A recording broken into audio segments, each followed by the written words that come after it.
Keď hovoríme o kompenzácii diabetu, tak treba povedať, že kritéria pre detský vek sú rozdielne alebo mierne voľnejšie oproti kritériám pre dospelosť.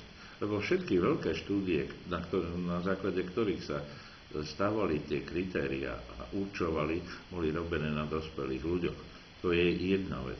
Druhá vec je tá, že dieťa až do obdobia puberty je relatívne chránené pred vyššími glykémiami, nehovorím veľmi vysokými, ale vyššími, pretože jeho fyziológia, jeho tela funguje ináč, nie sú zapojené ešte pohlavné hormóny, takže nemôžeme sa snažiť o nejakú super prísnu kompenzáciu. Z hľadiska glykémie to znamená, ak by sa tie glykémie pohybovali v tom rozmedzi, povedzme od tých 6 po 10, povedzme po 12, ale to už istou, by som povedal, benevolenciou. Pričom si treba uvedomiť, že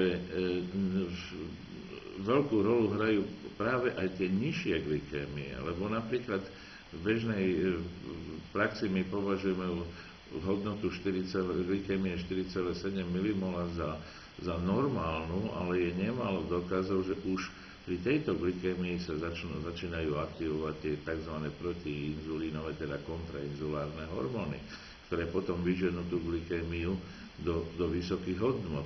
To znamená, snaha o super prísnu kompenzáciu môže práve spôsobiť labilitu toho diabetu. Takže niekedy je menej viacej v tomto prípade. Samozrejme, že z hľadiska glykémie nám ide o to, aby to dieťa bolo čo najčastejšie monitorované. Lebo glykémia je ako iskra, tá sa za 10-15 minút už bude iná. Myslím, glykémia, iskra len blikne a tiež pri nej nemôžete čítať noviny. Takže treba zmapovať a opakovane pomocou glykemických profilov celé dni aj noci, aby sme sa neuspokojili len tým, že do obedu alebo ráno je dobrá glykémia a pritom po obede, večer alebo v noci môže byť buď veľmi vysoká alebo veľmi nízka. Takže to je zmysel tých glykemických profilov a zmysel celého toho self-monitoringu pomocou glukometra. To nie je len sa uspokojiť, že teraz mi nič nehrozí, ale ide o isté mapovanie, o istý dohľad nad tým.